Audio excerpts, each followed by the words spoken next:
Hi there, it's Patty again, and today I'm going to show you how to make your own little paper puppets and a simple background and setting for the retelling of a story.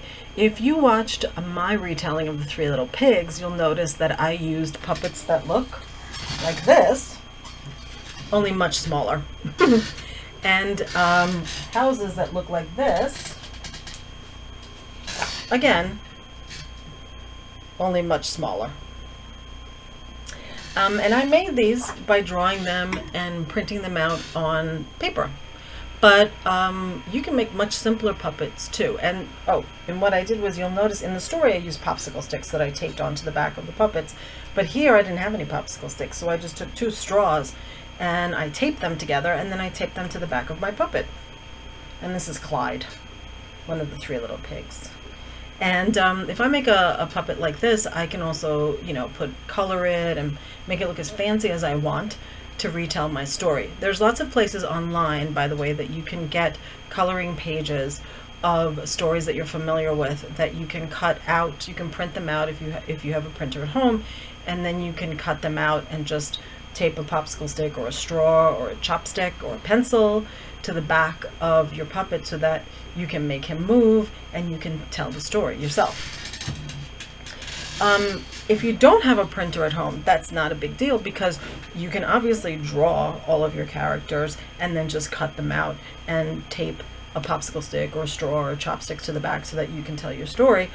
Or you can use shapes to draw your characters. Okay, so what I'm going to do is I'm just going to show you how to make some characters from the Little Red Riding Hood, and a really easy backdrop setting for your puppet show. And I'm going to do it using markers and straws and some colored paper. Now, the paper you can get from magazines, newspapers. You can use tissue boxes. Sometimes they have those really cool patterns on the outside of tissue boxes. You can use that, and that's really good too, because that cardboard is light, but it's nice and stiff and sturdy, so it'll hold up really nicely when you're doing your puppet show. So think of anything, any kind of paper that you can use at home. It can be any kind, and you can always color it also to change the color of it or put a pattern on it, or just cut it up as is. So I'm going to tilt this down now, and some of it might be upside down, but I'll turn it around when I'm all done so you can see it. And I'm just going to start by drawing some characters. Okay, and like I said, you can do it by just using shapes. So I might draw my Little Red Riding Hood as my first character, right? So her head is a circle. This is her dress. This can be her legs. Really, really easy. And she is wearing a cape, so maybe I have 2 curved lines and then a straight line to make her cape, right? We also have, what other characters are in the story? We have her mom, and we also have the wolf, right? So a wolf's ears are pointy, right? So we can make his mouth like an oval just to start out with, right? And then we can make his body a circle. And he has 1, 2, 3, 4 legs. And again, doesn't have to look exactly like a wolf. You're just making the shapes that look like the characters that are in the story. I'm sorry, there you go. That look like the characters in the story. And you can even do like a little zigzag line for his teeth. You can add eyes if you want, right? We'll do that with Little Red Riding Hood too. And we can give her some curly hair if we want, right? Very, very simple, nothing fancy. Then we have Grandma. And Grandma, you can draw Grandma. Grandma has her glasses, remember? She's wearing glasses. And maybe she has some curly hair too, since she's Little Red Riding Hood's grandma. And she'd be wearing her nightgown, right? And then, depending on what you want your story to be, you might have the woodsman, the lumberjack. You could have all different characters, or make up other characters that join in the story. Okay, another way to draw characters, or to make characters using shapes, is to cut the shapes out of paper. And here I've cut 2 very simple shapes. I have a circle and a triangle, and I'm going to take my glue stick And I'm just going to put some glue on my circle, and it's not a perfect circle either. And my triangle. And who do you think that looks like? That could be either Grandma or Little Red Riding Hood, or it could be Mom too, right? So how do we make her look a little different? So we'll give her eyes, nose, and maybe her hair is like this. Okay. And I think maybe she's wearing an apron because she's cooking, right? But again, you can make her dress any pattern you like and anything you like. You can add arms, right? However you want your characters, whatever you want them to look like. But it's really easy to just use shapes to draw the characters. It's really simple. So once you do that, now you can cut them out. Right, I'm going to cut out the wolf. This is pretty funny looking, I think. Kind of like him. And of course you want to take your time. You want to have a grown-up help you so that you can cut the character out.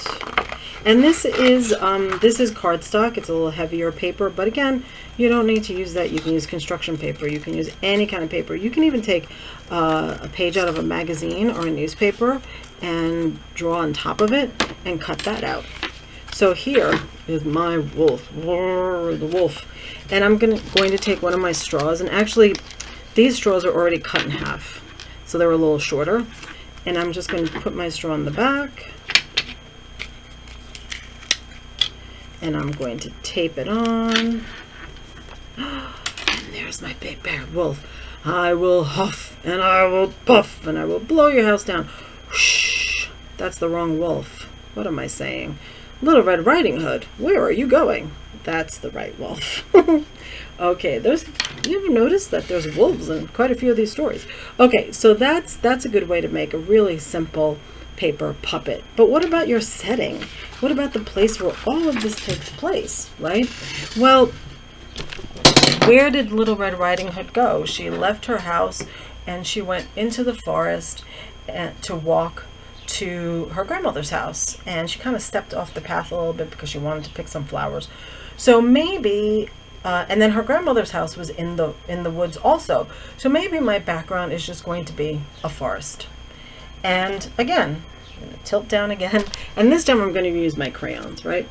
And I'm just going to take some brown and some green and some red and some, let me see, some light green and some pink. What else? What about some blue? Some blue. A blue. Okay. So I have my colors here. And what I'm going to do is I'm going to make, actually what I'm going to do first is I'm going to use, again, things I cut out of paper. And see, I've used this paper before, so I'm reusing paper, which is really good too, because you don't want really to have anything go to waste. And if you don't have a lot of it, you can certainly use the other side of something that you've already drawn on. So this is going to be, I'm going to do a mix. It's going to be mixed media. I'm going to do a mix of different kinds of things on my background. So here is my tree trunk, and I made my tree trunk green too because I actually didn't have any brown paper handy. So, and here's the top of my tree. It's a lollipop tree, and you can make lots of circles and put them all around to make a big lollipop tree.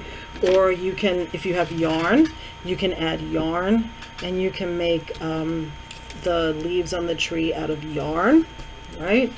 Or string, or tape, lots of different things. So there are my two trees for my forest so far. Okay, and now I'm going to use my crayons, and I'm going to draw some more trees. And this time, do I have brown? I thought I took some brown. Let me see. I'm going to take it again. Okay, and this time I am going to draw some brown tree trunks. They're just rectangles. Tree trunks are just really coolly bent rectangles, right? Sometimes they bend, and sometimes they're straight, right? So here are all of my tree trunks. And now I'm going to add my trees. And I'm just adding circle, circle, circle, circle. Let's do it a little darker. You can mix it up too. Circles, just circles for my trees. Right. And there are actually lots of artists who have done this, used spirals. These are spirals, right? To make circles for trees and for forests and for flowers and all different kinds of things that we find in nature. So here are my trees. And if I had time, of course, I would go on and I would mix all the green colors together. Because maybe this is the story of Little Red Riding Hood in the summer. And the forest is all green and everything is still growing. If this was in the fall, what color do you think those leaves would be? They would be orange and brown and gold and yellow, right? So I would go in and finish up all of my tree trunks, make them nice and brown. Maybe white, because there are trees that are called birches that have white trunks, and sometimes some trunks look a little gray. So I might mix them up a little bit. Now, she also wanted to pick some flowers. So let's put some flowers. Here's my stems. Maybe I draw my stems just by drawing little lines all over the bottom of my forest, because that's where flowers grow, right? They don't grow in the sky. They don't grow in the trees, really.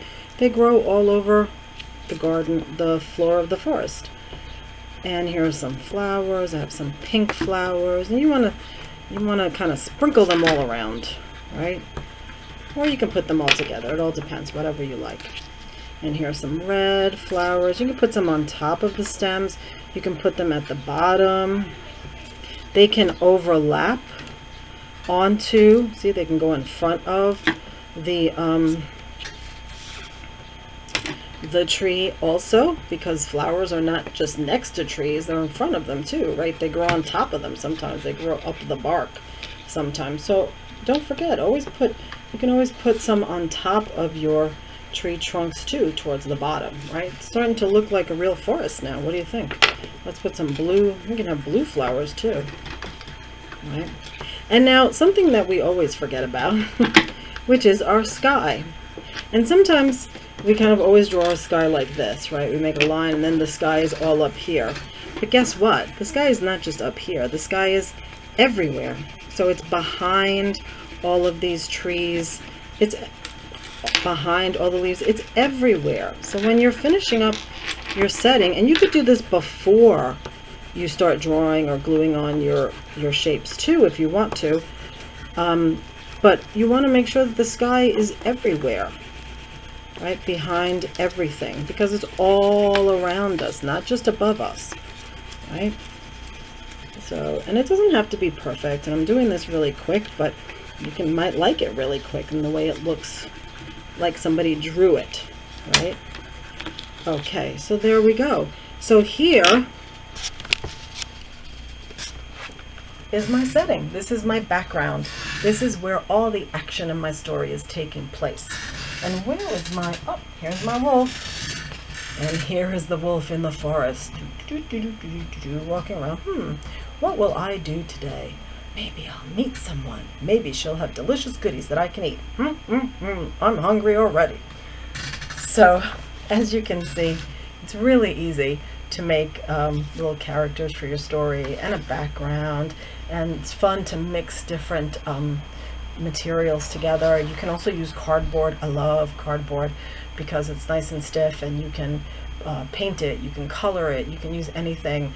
You can glue paper onto it, you can put glitter on it, you can do lots of things with it. So before you get rid of your recycling, check to see if there's any cardboard that you can use to make your setting or your little characters in your story. I hope you liked it, and I hope you get to make lots of puppets and retell lots of stories. Thank you.